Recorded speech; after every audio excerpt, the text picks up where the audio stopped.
Boa noite, meus amados irmãos, que a graça e a paz do nosso Senhor e Salvador Jesus Cristo sejam multiplicadas nas vossas vidas. Amém. Louvado seja Deus por mais esse dia do Senhor, que podemos estar aqui para prestarmos este serviço de culto, adorarmos ao Senhor nosso Deus e também sermos edificados pela sua santa e bendita palavra. Para tanto, peço que os irmãos abram as suas Bíblias na epístola que nos escreveu o apóstolo Tiago, no capítulo 2, a partir do verso 14. Nos diz assim: Meus irmãos, qual é o proveito se alguém disser que tem fé, mas não tiver obras? Pode acaso semelhante fé salvá-lo? Se um irmão ou uma irmã estiver carecidos de roupa e necessitados do alimento cotidiano, e qualquer dentre vós lhes disser: ide em paz, aquecei-vos e fartai-vos, sem contudo lhes dar o que é necessário para o corpo, qual é o proveito disso? Assim também a fé, se não tiver obras, por si está morta.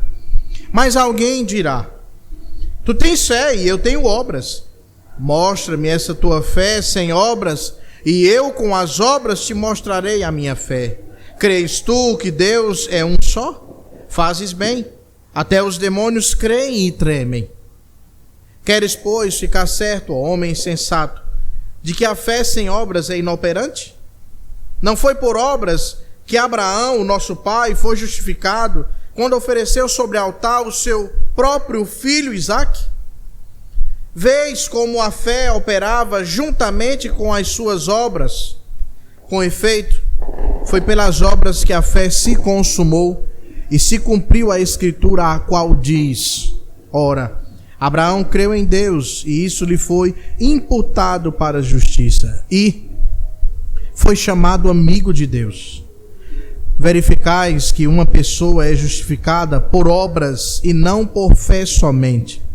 De igual modo, não foi também justificada por obras a meretriz Raabe, quando acolheu os emissários e os fez partir por outro caminho?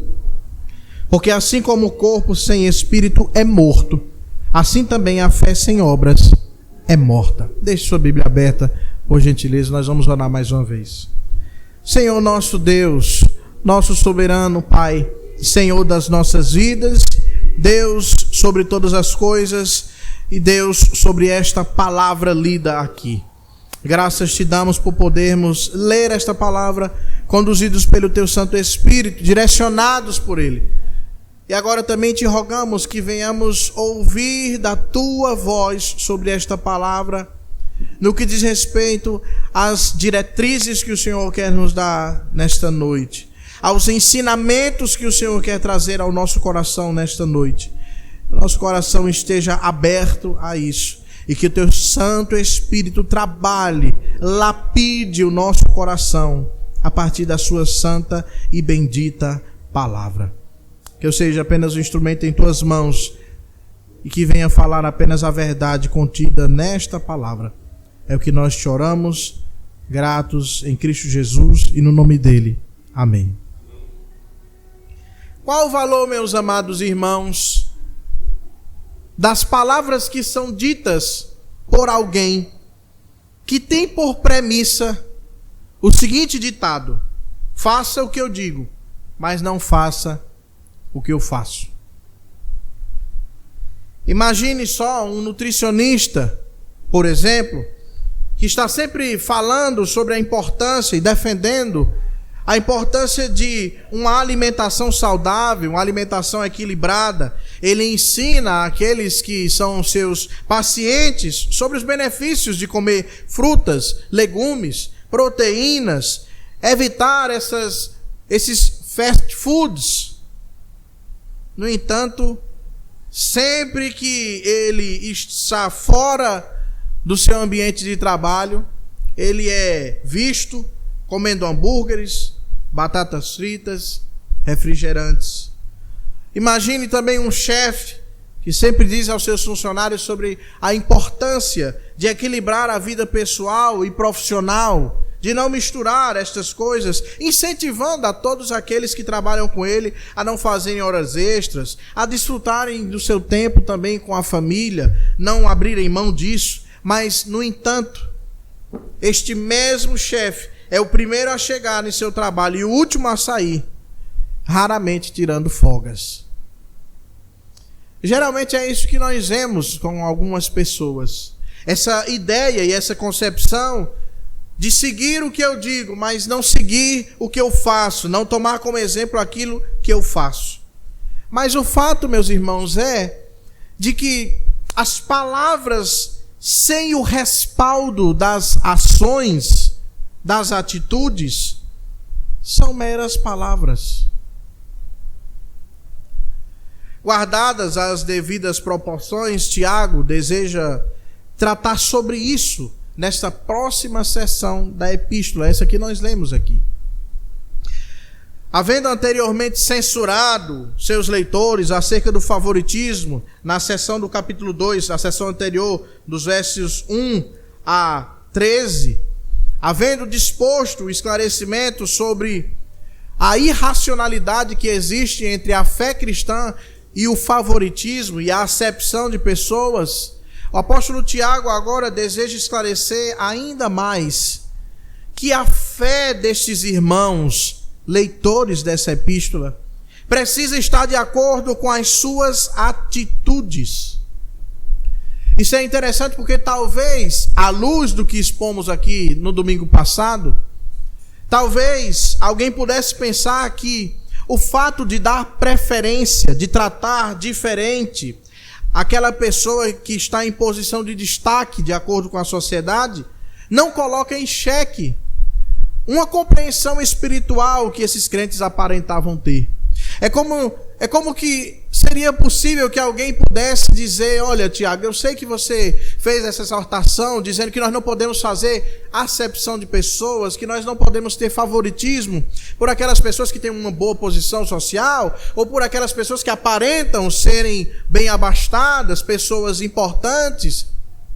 Mas eu acho que deveria ser mais branda essa sua exortação, porque agir com favoritismo não quer dizer que a nossa teologia esteja prejudicada. Talvez alguém pudesse dizer isso. Talvez alguém pudesse pensar dessa forma.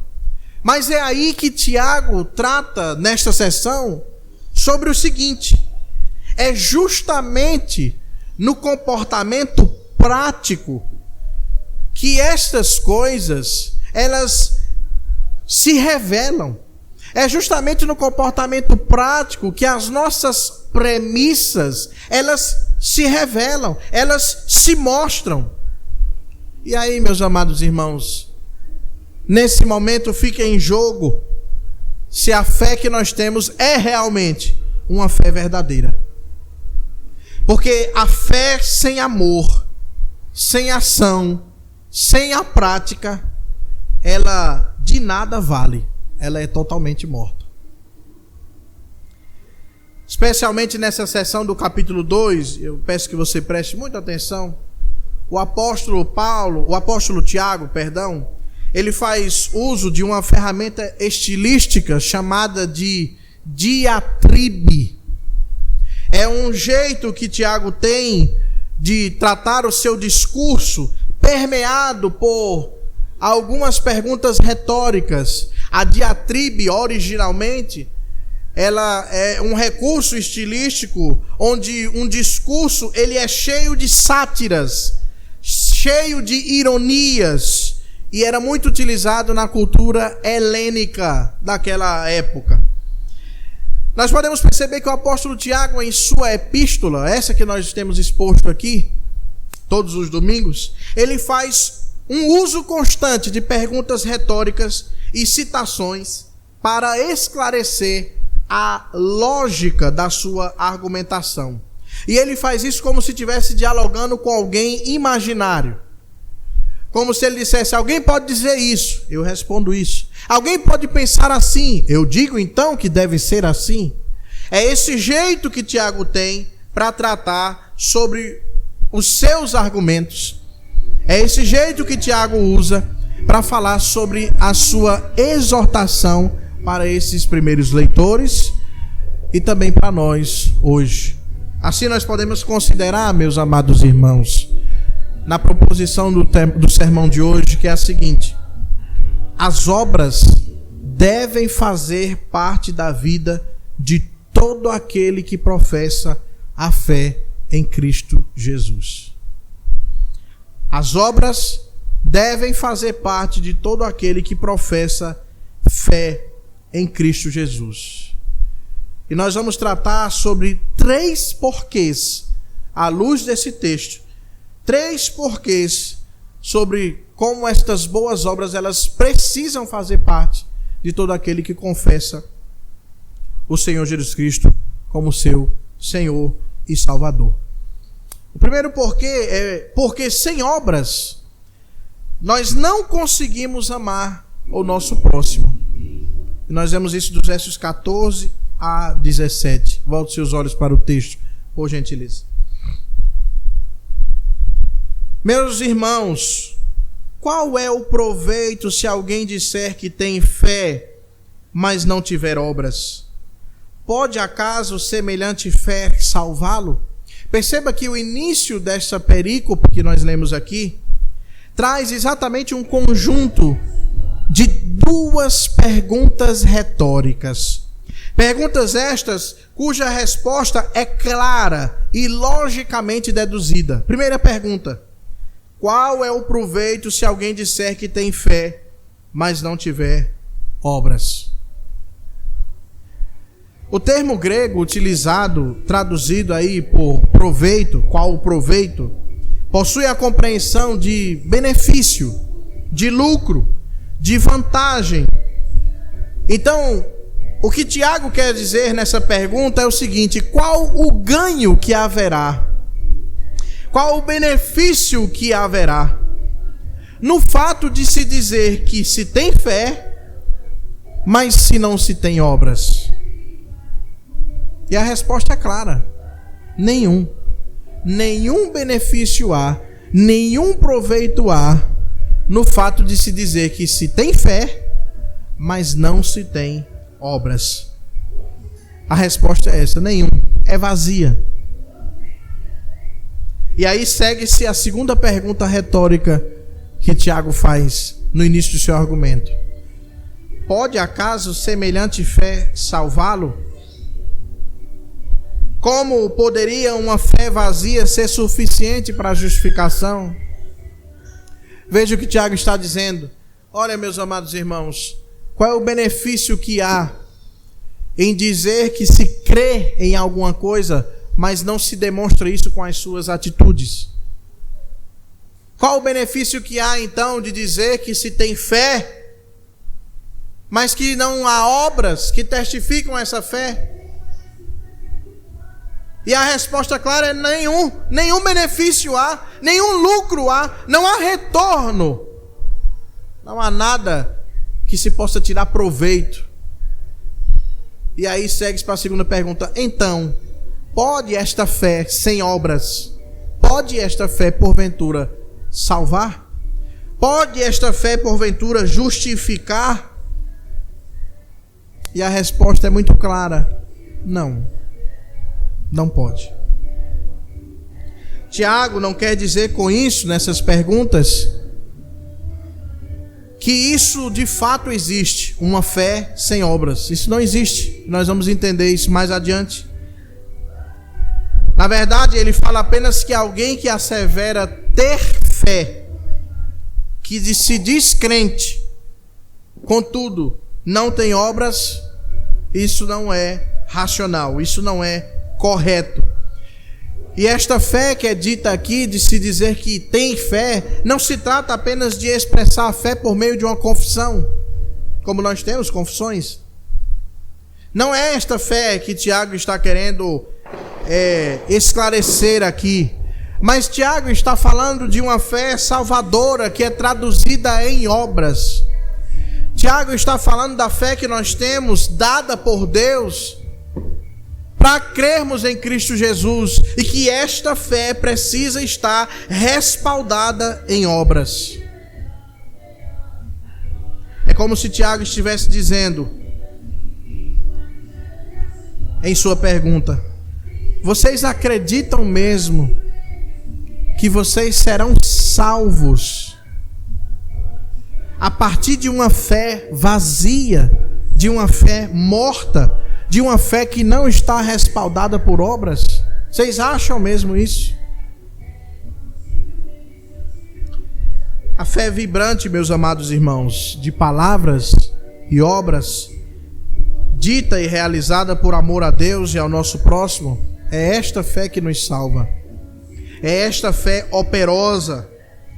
E nesta compreensão de uma fé vibrante, de uma fé que é permeada por obras e não apenas por palavras, Tiago faz uma ilustração nos versículos 15 e 16.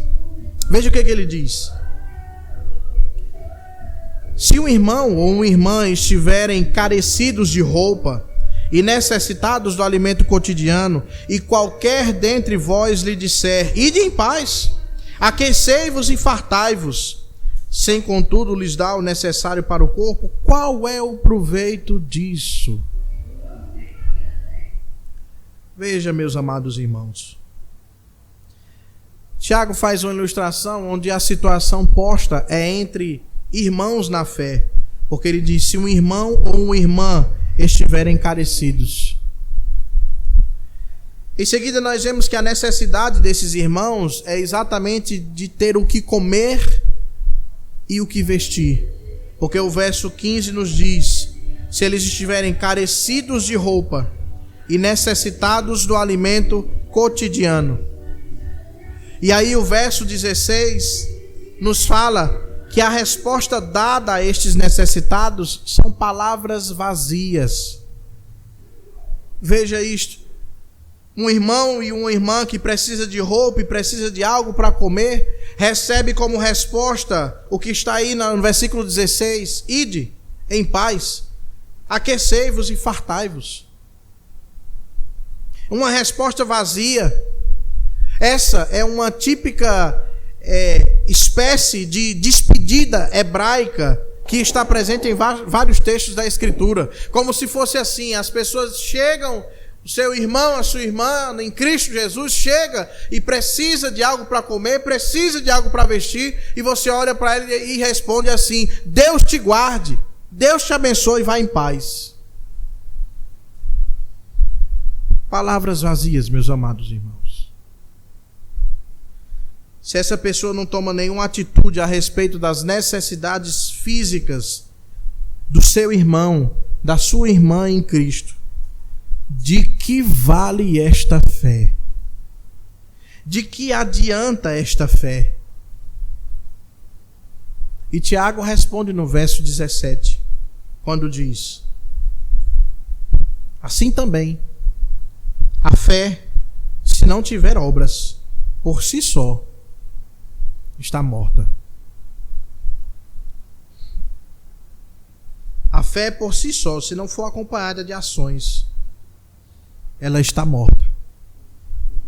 Por isso as obras, as boas obras, elas precisam fazer parte da vida de todo aquele que professa a fé em Cristo Jesus. Porque sem obras, meus amados irmãos, nós não conseguimos amar o próximo. Sem obras, o que nós fazemos é isso: responder de forma vazia às necessidades dos nossos irmãos.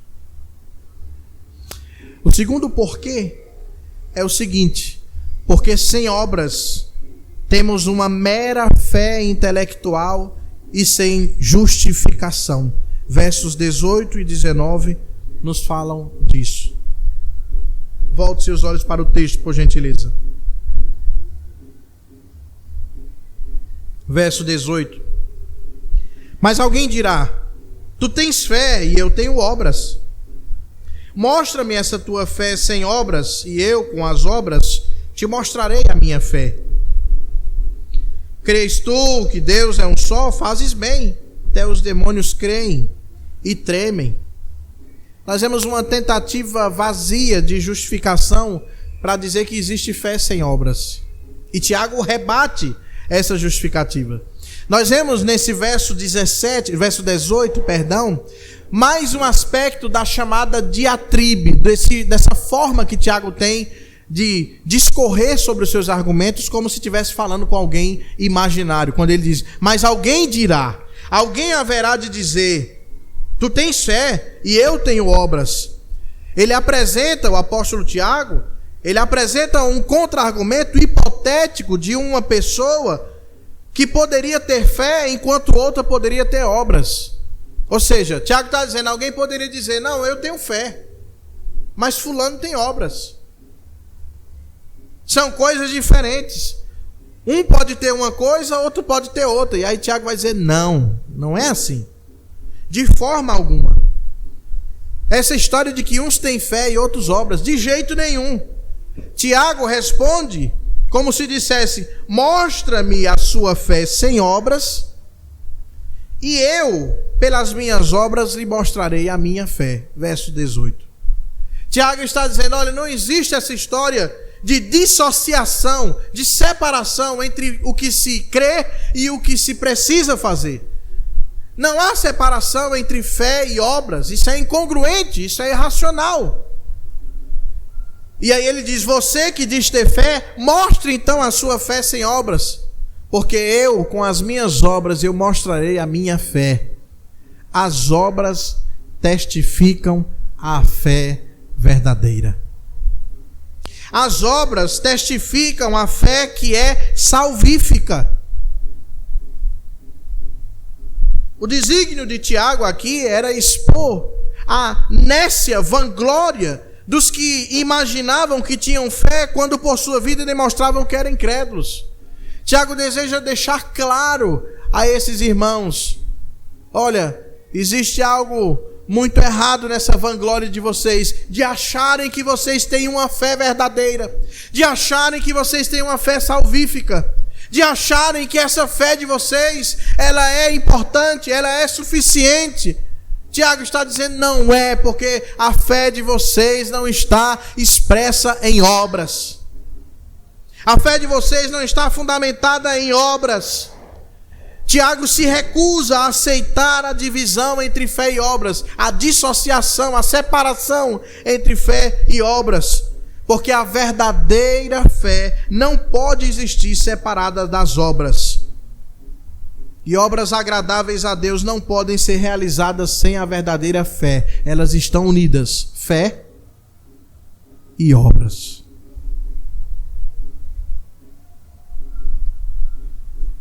Em seguida, Tiago, no verso 19, ele ainda aprofunda mais a sua exposição, esclarecendo que não há justificação a partir de uma fé meramente intelectual, uma fé com palavras vazias. Porque ele usa mais uma ilustração para esclarecer que se uma pessoa tem apenas conhecimento de que Deus é um só e não possui nenhuma vivência de fé em Deus por meio de Cristo Jesus, ela é pior do que os demônios. Verso 19. Crês tu que Deus é um só, fazes bem. Você crê? Você tem fé? É isso que você diz? Que Deus é um só? Faz bem. Mas os demônios também creem. E não só creem, também tremem. Há uma resposta por parte desses seres malignos, porque eles também creem, mas eles também respondem, eles tremem com este conhecimento a respeito de Deus. E isso é interessante porque quando nós olhamos para Marcos capítulo 1, verso 24, na cura de um endemoniado em Cafarnaum, o espírito maligno que está dentro daquele homem, daquele jovem, olha para Jesus e diz: que temos nós contigo, Jesus Nazareno? Vieste para perder-nos? Bem sei quem és, o Santo de Deus. Olha só, os demônios sabiam quem era Jesus. Os demônios sabem quem é Deus. Na cura daquele endemoniado gadareno, você se lembra? Jesus chega em Gadara e 2 endemoniados, Mateus fala que são 2 endemoniados, eles correm para encontrar com Cristo. Eles eram presos com grilhões, correm para encontrar com Cristo, e ao encontrar com Ele, eles dizem: que tenho eu contigo, Jesus, Filho de Deus, o Altíssimo? Conjuro-te por Deus que não me atormentes. Está lá em Marcos capítulo 5, verso 7. E nós sabemos muito bem da história. Eles foram expulsos deste homem e foram para a manada de porcos. Os demônios sabem quem é Cristo. Os demônios sabem quem é Deus, o Altíssimo. Eles sabem e tremem. Tiago quer dizer: como é que você diz ter uma fé verdadeira se você não responde isso com as suas ações? Isso é pior que os demônios. Não existe isso. Esse conhecimento de Deus que esses seres malignos têm fazem eles estremecer. O que seria mais do que se poderia dizer de muitas outras pessoas que acham que têm uma fé verdadeira, mas não a têm. Em 1 Coríntios capítulo 13, eu vou ler para você. Nós vemos uma ilustração, mais uma ilustração das palavras de Tiago, quando Paulo, ao falar a esses crentes da igreja de Corinto, diz o seguinte: ainda que eu tenha o dom de profetizar e conheça todos os mistérios e toda a ciência, ainda que eu tenha tamanha fé a ponto de transportar montes, se não tiver amor, nada serei. Ainda que eu tivesse todo o conhecimento, ainda que eu tivesse tamanha fé para mudar montes, mas se eu não tiver amor, se eu não tiver a prática, se eu não tiver a vivência, se eu não tiver aquilo que respalda esta fé, nada serei. Esse mesmo texto diz: é como o símbolo, e só fica fazendo som.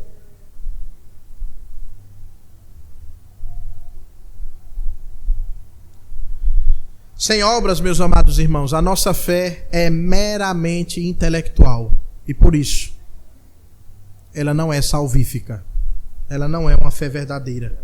Ela não é uma fé viva. A terceira coisa que nós... o terceiro porquê que nós enxergamos nesse texto é o seguinte: as boas obras, elas precisam fazer parte da vida daquele que professa sua fé em Cristo Jesus, porque sem obras não há fé verdadeira. Nós vemos isso dos versos 20 a 26 dessa perícope. Volte seus olhos para o texto, por gentileza. Verso 20 nos diz: queres, pois, ficar certo, ó homem insensato, de que a fé sem obras é inoperante? De forma muito incisiva, Tiago chama a atenção do seu possível interlocutor, lembrando da diatribe, chamando ele de homem insensato.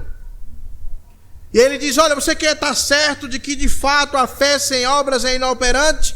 Ó insensato, eu vou dizer para você, eu vou tratar aqui, olhando para a Escritura, de 2 exemplos do Antigo Testamento que mostram que a fé, ela é respaldada por obras.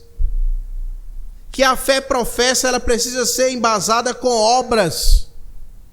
E aí eu quero chamar a sua atenção para algo que existe nesse texto, no verso 24. Porque nesse trecho, Tiago mais especificamente, ele deseja trazer à tona a relação que existe entre fé e justificação. Ele deseja demonstrar a relação que existe na fé verdadeira, a fé que produz a justificação, que produz a salvação. Mas quando nós olhamos para o verso 24, ele diz: verificais que uma pessoa é justificada por obras e não por fé somente. Isso é importante porque durante um tempo na história da igreja, Martinho Lutero mesmo disse que a epístola de Tiago era uma epístola de palha, que não deveria nem pertencer ao cânon, não deveria nem estar aqui.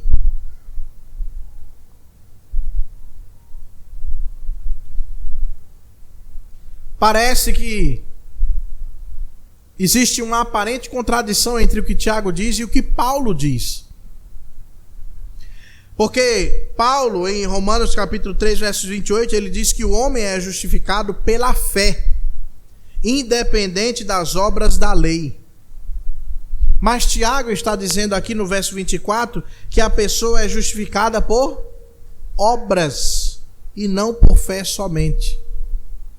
Houve um tempo que as pessoas achavam que existia uma confusão entre o que Tiago dizia e o que Paulo dizia, como se eles se contradissessem. Mas não há uma confusão. Não há uma confusão entre o que Tiago diz e o que Paulo diz. E eu preciso esclarecer isso aqui para você entender e para você se lembrar.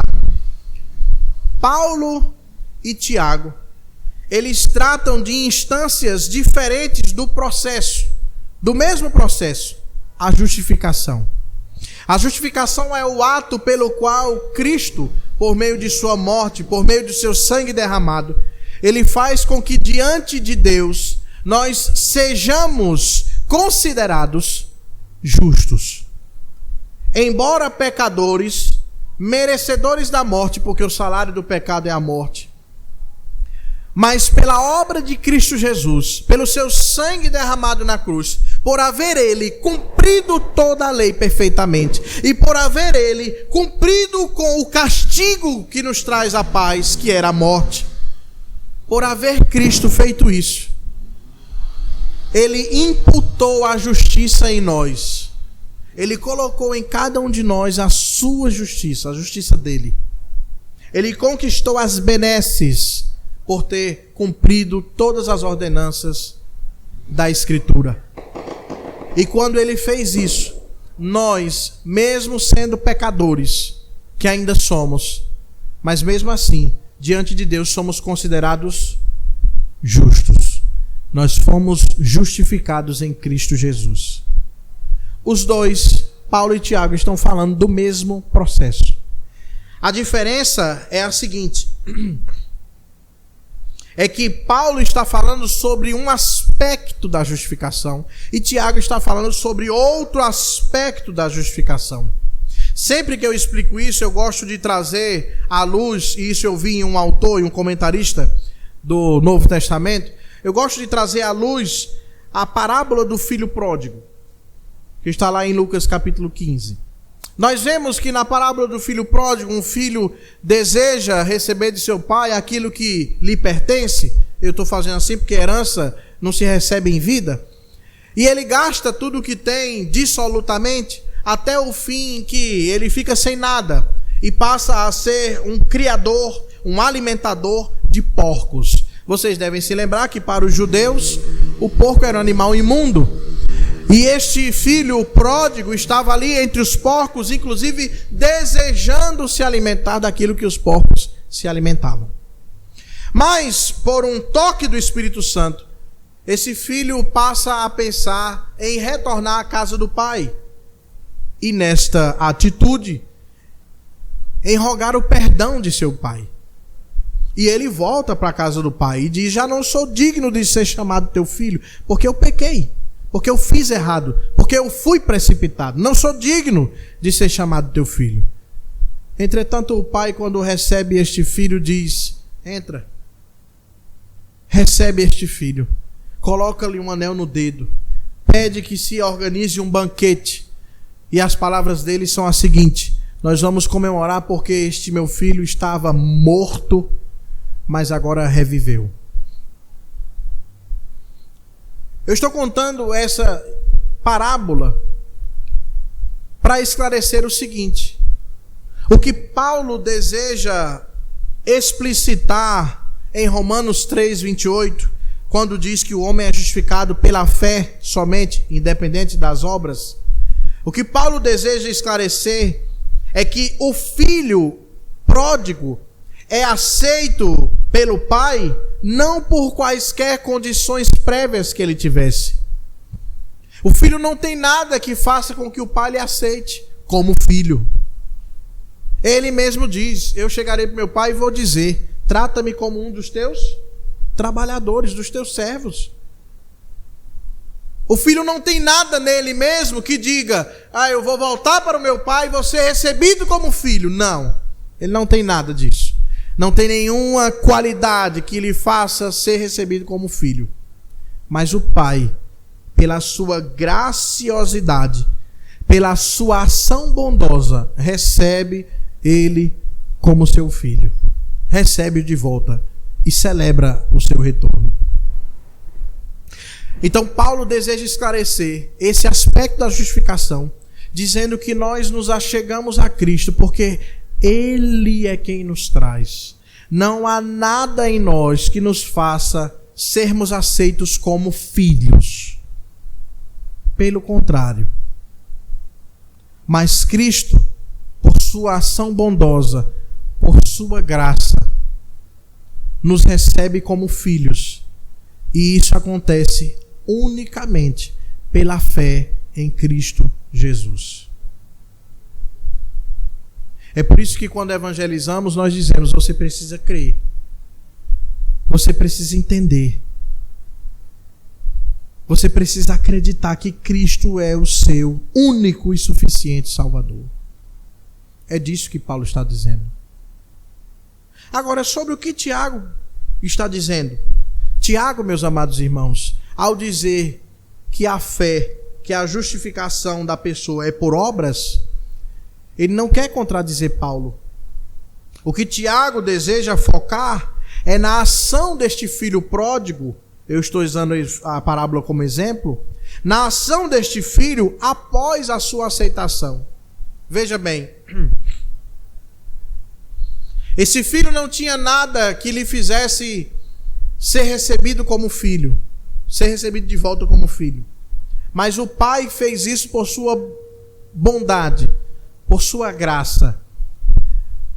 Isso significa dizer, em contrapartida, em resposta a essa ação do pai, que o filho deveria então, mediante essa aceitação bondosa, expressar gratidão de forma prática. Deveria então: meu pai me aceitou como filho, meu pai fez uma festa quando eu retornei, então vou ser grato a este pai, vou ser agradecido pela sua ação bondosa, vou obedecer ao que ele diz, vou buscar agradá-lo pelo que ele fez por mim. É esta atitude, é isso que Tiago deseja focar. Nós fomos resgatados em Cristo Jesus. Nós fomos comprados pelo alto preço. E, portanto, isso requer de nós que nós tenhamos boas obras, que expressem a nossa gratidão ao nosso Deus, que expressem a nossa alegria por termos sido recebidos como filhos, embora éramos pecadores, embora éramos inimigos de Deus, filhos da perdição. É isso que Tiago deseja dizer. São os dois aspectos do mesmo processo, o processo da justificação. Pela fé somos recebidos por Cristo Jesus como filhos dele, como Paulo nos explica. Mas pelas obras expressamos a nossa gratidão e a fé salvadora que temos em Cristo Jesus. Tiago, então, caminha para trazer exemplos do Antigo Testamento, e o primeiro exemplo que ele traz é de Abraão. E eu peço que você abra a sua Bíblia em Gênesis capítulo 22, por gentileza.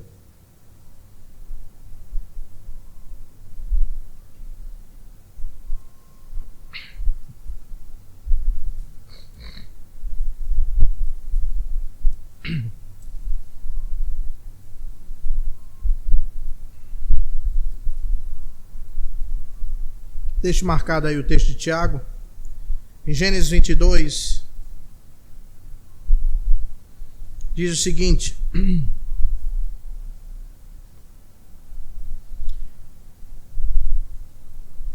verso 7. Abraão foi chamado para uma prova.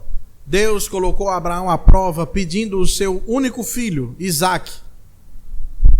Pedindo para que Abraão pudesse oferecer o seu filho em holocausto. E você deve se lembrar, como eu disse aqui em estudos passados, que holocausto é oferta totalmente queimada. Então Deus estava dizendo a Abraão que ele deveria oferecer o seu filho totalmente queimado ao Senhor. E Isaque segue o seu pai até o monte em que Deus havia escolhido, conhecido hoje como Monte Moriá. E no verso 7 nós lemos o seguinte: quando Isaque disse a Abraão, seu pai: meu pai, respondeu Abraão, eis-me aqui, meu filho. Perguntou-lhe Isaque: eis o fogo e a lenha, mas onde está o cordeiro para o holocausto? Respondeu Abraão: Deus proverá para si, meu filho, o cordeiro para o holocausto. E seguiam ambos juntos. Chegaram ao lugar que Deus lhe havia designado. Ali edificou Abraão um altar sobre ele, dispôs a lenha, amarrou Isaque, seu filho, e o deitou no altar em cima da lenha. E estendendo a mão, tomou o cutelo para imolar o seu filho. Abraão não estava mentindo para Isaque, dizendo que Deus haveria de dar um cordeiro. Eu não vou dizer a Isaque que o sacrifício é ele, que a oferta é ele. Eu vou dizer a Isaque que Deus haverá de dar um jeito. Não, Abraão não estava mentindo. Abraão estava crendo que o Deus que ele serve é o Deus da providência. Que Deus haveria de prover para ele mesmo, porque quem queria o sacrifício era ele mesmo. Deus haveria de prover para si mesmo um cordeiro para ser sacrificado. Em Hebreus, na galeria dos heróis da fé, nós lemos que Abraão tinha por certo de que mesmo Isaque sendo morto neste ato aqui, haveria de ser devolvido a Abraão pelo poder de Deus. O autor aos Hebreus diz que é como se Abraão tivesse recobrado o seu filho dos mortos. O texto de Gênesis 22 prossegue dizendo que no momento em que Abraão foi imolar o seu filho, verso 11, do céu lhe bradou o anjo do Senhor: Abraão, Abraão! E ele respondeu: eis-me aqui. Então disse o anjo: não estendas a mão sobre o rapaz e nada lhe faças, pois agora sei que temes a Deus, porquanto não me negaste o filho, o teu único filho. Sabe, meus irmãos, Tiago deseja trazer o exemplo de Abraão, que era muito relevante para os judeus, porque Tiago mesmo diz, peço que você volte seus olhos para o texto de Tiago, capítulo 2. Tiago mesmo diz que a fé, verso 22, operava juntamente com as obras, e pelas obras a fé se consumou e se cumpriu a escritura, a qual diz: ora, Abraão creu em Deus e isso lhe foi imputado para a justiça. Essa citação está em Gênesis capítulo 15, um texto que está antes do que nós lemos aqui, o capítulo 22. O que eu quero dizer é que Tiago quer deixar claro aqui que quando o Senhor prometeu a Abraão que ele teria uma descendência, uma grande descendência,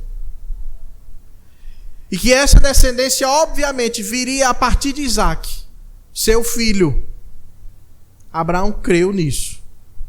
E porque ele creu, isso lhe foi imputado para a sua justificação.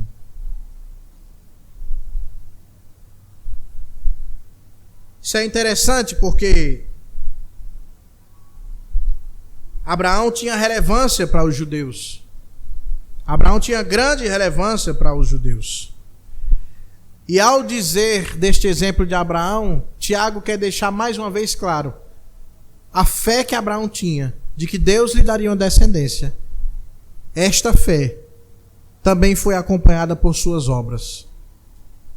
Eu creio que Deus vai me dar uma descendência, ainda que o meu filho morra, mas Deus vai me dar uma descendência. Nem que meu filho tenha que ressuscitar. A fé que Abraão também tinha em Deus, por ser o seu Deus, o verdadeiro Deus, ele também provou com as suas ações, quando obedeceu tudo o que Deus lhe havia dito, até o momento em que o anjo apareceu e disse: não mate o rapaz. ele provou aquilo que ele cria. Por isso Abraão também foi chamado, verso 23, amigo de Deus. O segundo exemplo, o segundo nome escolhido por Tiago é de Raabe. Isso é interessante porque, por um lado, nós temos Abraão, chamado de pai da fé, o pai dos judeus, o pai dos crentes, o grande patriarca. Se por um lado temos Abraão, por outro lado, temos uma mulher que é conhecida por ser uma meretriz. Temos uma mulher que era provavelmente esquecida da sociedade, Raabe, na história de Jericó, na história da conquista de Jericó. Parece até um contraste, de um lado Abraão, de um outro lado Raabe. Embora eles tenham algumas coisas em comum, porque Abraão, ele demonstrou sua hospitalidade quando recebeu a visita de 3 seres celestes, angelicais, que vieram até ele nos carvalhais de Manre, em Gênesis capítulo 18. E Raabe também foi hospitaleira ao receber os 2 espias hebreus que vieram até ela na cidade de Jericó. Lembre-se, o povo de Deus estava avançando para conquistar a cidade de Jericó e, portanto, enviaram 2 espias para dentro da cidade de Jericó, que era murada, tinha uma muralha, para que esses espias pudessem dizer como era a cidade, como eles deveriam atacar esta cidade, para assim começar a conquistar a chamada Canaã, a terra que Deus havia prometido. Mas ao chegarem esses espias lá e encontrarem com Raabe, eles ouviram da boca de Raabe algo muito especial. Peço por gentileza que você abra em Josué, no livro de Josué, capítulo 2. Deixe marcado o texto, por gentileza, da epístola de Tiago.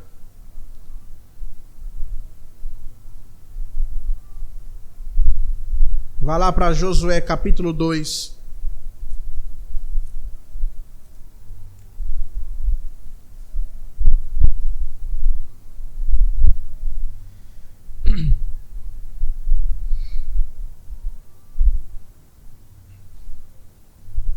Verso 8.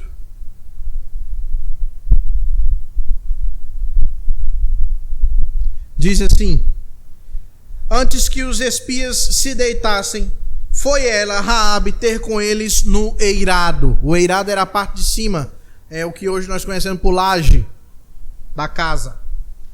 E lhes disse: bem sei que o Senhor vos deu esta terra, e que o pavor que infundis caiu sobre nós, e que todos os moradores da terra estão desmaiados, porque temos ouvido que o Senhor secou as águas do Mar Vermelho diante de vós, quando saíeis do Egito, e também o que fizestes aos 2 reis dos amorreus, Seom e Og, que estavam além do Jordão, os quais destruístes. Ouvindo isto, desmaiou-nos o coração, e em ninguém mais há ânimo algum por causa da vossa presença, porque o Senhor vosso Deus é Deus em cima nos céus e embaixo na terra. Essas são as incríveis palavras de Raabe aos espias, para dizer: olha, eu não sou judia, eu sou uma estrangeira, eu sou uma mulher pagã, mas eu sei que o Deus que vocês servem é Deus verdadeiro, é Deus que entregou esta terra na mão de vocês. Por isso eu peço a vocês, salvem a minha vida e a vida da minha família.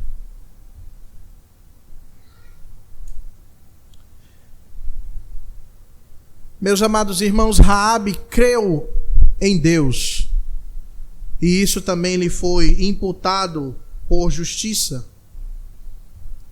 E ela não somente creu, ela não somente teve fé, ela também agiu, ela também teve ações que testificaram essa fé. Porque foi ela mesma que enviou os espias por um outro caminho para que eles não fossem capturados. Raabe disse: eu sei que Deus entregou essa terra na mão de vocês, por isso eu vou ajudar vocês, eu vou livrar vocês. E disse para eles seguirem por outro caminho para não serem capturados. Isso é interessante porque Raabe, ela está na relação dos ancestrais de Jesus. Interessante, não é? Uma meretriz. Tiago deseja dizer o seguinte, meus amados irmãos: quer por homens importantes para vocês, judeus, quer por uma meretriz, a fé sem obras, ela nada é. E eu estou exemplificando isso a vocês a partir de duas pessoas no Antigo Testamento. A palavra de Tiago, ela se encerra nessa perícope no verso 26, fazendo uma comparação para deixar ainda mais claro a sua exortação, ainda mais clara a sua exortação. Quando ele diz no verso 26, porque assim como o corpo sem espírito é morto, assim também a fé sem obras é morta. Tiago apresenta então a conclusão do seu argumento, que nos faz entender que a fé viva e verdadeira, ela se expressa nas boas obras que são realizadas em obediência à palavra de Deus. Fé sem obras não agrada a Deus, porque fé sem obras é uma fé inoperante, é uma fé vazia, é uma fé que não é salvífica.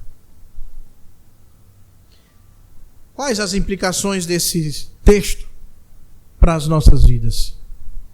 A primeira delas, meus amados irmãos, é a seguinte: você precisa demonstrar a vitalidade da sua fé cuidando do seu próximo, especialmente os irmãos na fé.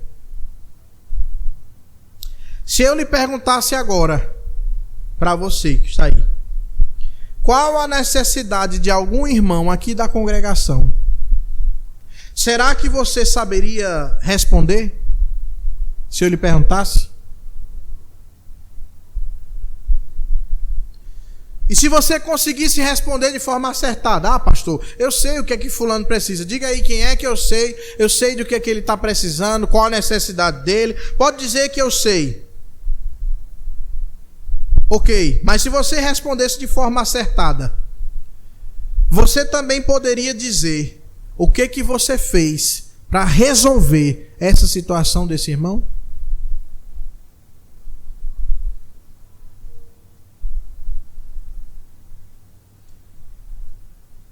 Você precisa, meu amado irmão, se importar mais com essa pessoa que está sentada na sua frente ou atrás de você.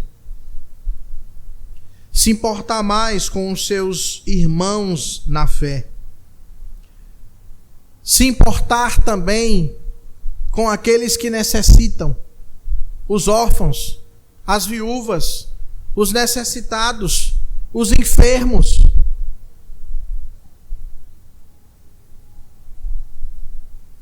A sua fé não pode ser uma fé de palavras apenas.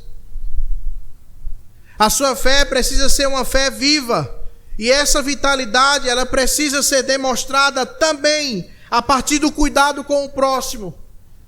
Especialmente os seus irmãos na fé. Você precisa se lembrar disso. Como então você tem demonstrado a vitalidade da sua fé? Como você demonstra que ela é uma fé viva, que não é morta? Onde estão as obras que testificam isso?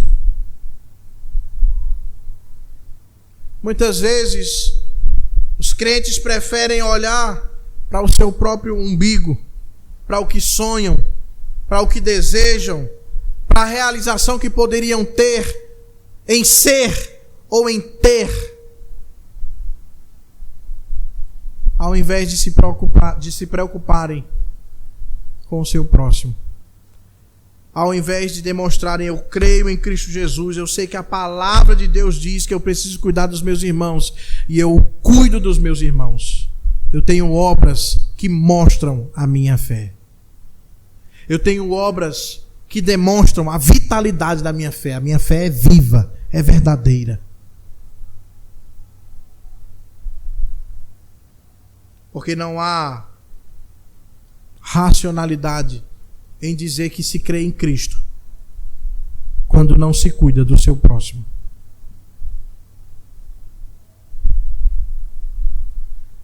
A segunda implicação desse texto para a nossa vida é a seguinte: você precisa demonstrar a veracidade da sua fé vivendo neste mundo de acordo com aquilo que você professa. Você precisa demonstrar com obras que a sua fé é uma fé verdadeira, a sua fé em Cristo é uma fé verdadeira, vivendo neste mundo de acordo com esta fé. E por isso eu lhe pergunto, qual tem sido o seu testemunho diante dos seus colegas de trabalho, diante dos seus colegas de estudo, da faculdade? Qual tem sido o seu testemunho? Qual tem sido o seu testemunho perante os seus vizinhos? Qual tem sido o seu testemunho perante os seus familiares que são incrédulos? Qual é o seu testemunho?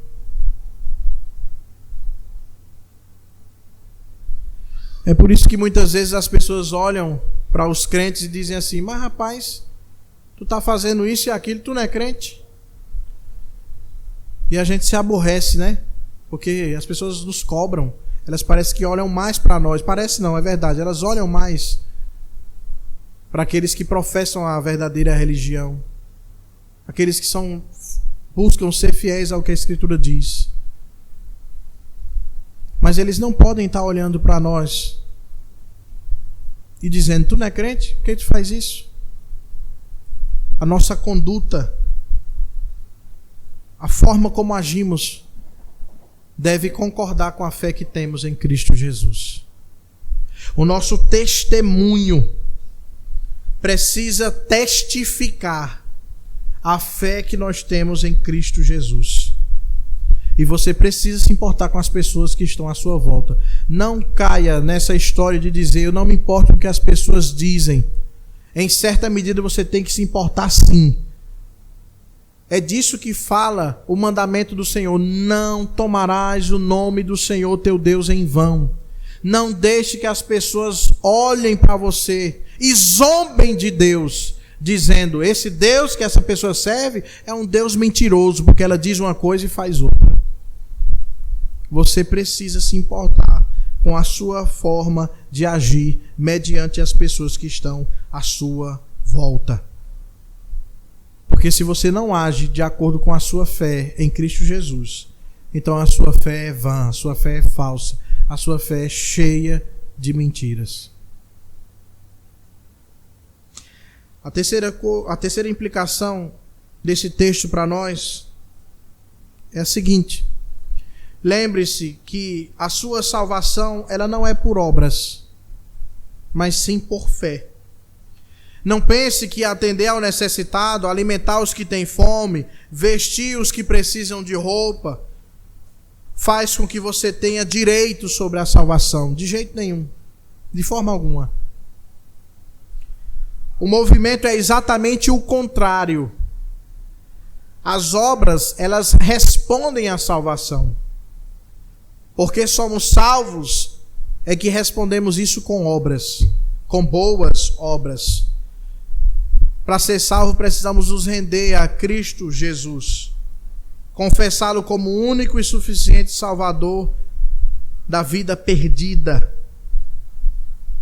E assim as nossas obras testificarão de que fomos resgatados em Cristo Jesus. Salvos pela fé, mas testificando dessa fé a partir das nossas obras. Deus, em Cristo Jesus, continue a nos edificar através da sua santa e bendita palavra. Amém.